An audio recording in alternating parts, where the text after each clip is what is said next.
Assalamualaikum warahmatullahi wabarakatuh. Jadi video kini ko adalah menjawab pertanyaan hamba di video sebelumnya.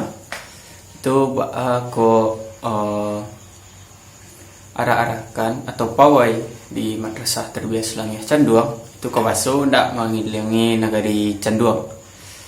Itu kan hal yang unik, yang ingin tahu apa alasannya. Silakan tonton video ko sampai habis. Terima kasih.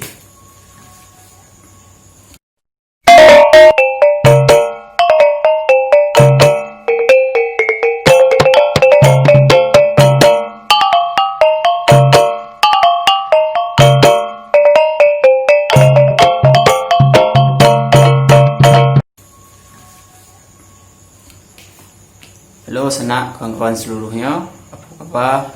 Semoga sehat di masa ini. Kita orang new normal, baru ke normal balik tentang COVID-19 balik. Jadi untuk melanjutkan video sebelumnya yang itu kan, yang buku Pertalian Adat dan Syarak yang karang oleh Syekh Sulaiman Ar-Rasuli, yang dan Ambo akan menjawab pertanyaan Ambo yang patang.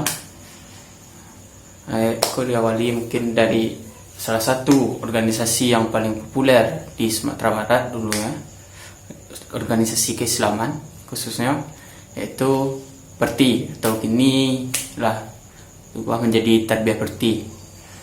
Jadi pada awalnya Tarbiyah Perti atau Perti itu awalnya diceritakan di buku Pertalian Adat dan Syarak bahwa ada merasa bahwa perkumpulan itu perlu, ada merasa bahwa ini gitu, share gitu, merasa bahwa perkumpulan ku perlu, dan bolehlah hadir ide-ide untuk membuat perkumpulan sekolah-sekolah madrasah tarbiyah.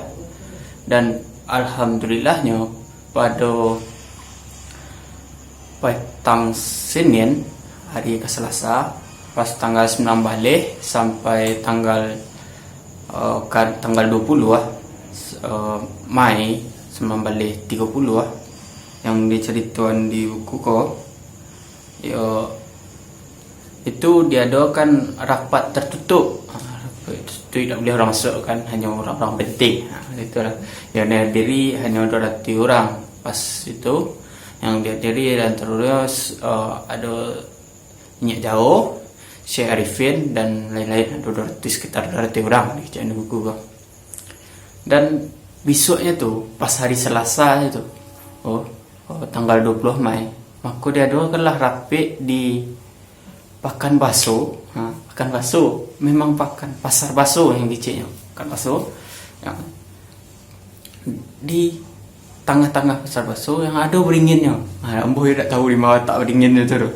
Dan ambo jadi di Google foto-foto lama pasar baso tak ada kiranya, karena mungkin tak ada di publikasi dalam itu kan.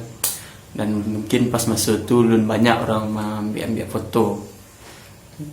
Dan sebelum itu, sebelum mau ini gitu kok rapi terbuka yang dihadiri 1000 orang, dan cukup ramai ya 1000 orang. Dan sebelum itu paginya tu jam 8, itu pas hari Selasa tanggal 20 Mai 1930 tu, diadukanlah arah-arahkan, yaitu guru, murid itu diadukan arah-arahan sebelum ke pasar baso. Jadi mungkin ikolah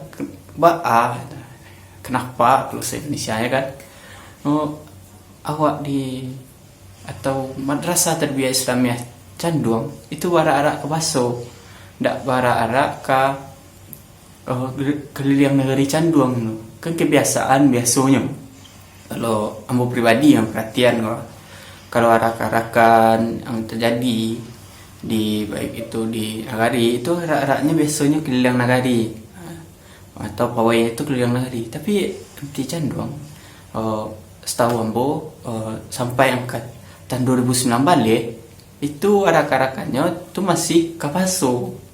Jadi mungkin itu bisa jadi alasan atau telah menjadi tradisi di Madrasah Tarbiyah Islamiyah Canduang untuk bararaan kabaso, karena awalnya dulu pas 20 Mei 1930 tuh arak-arakan pertama Madrasah Tarbiyah Islamiyah Candung adalah kabaso.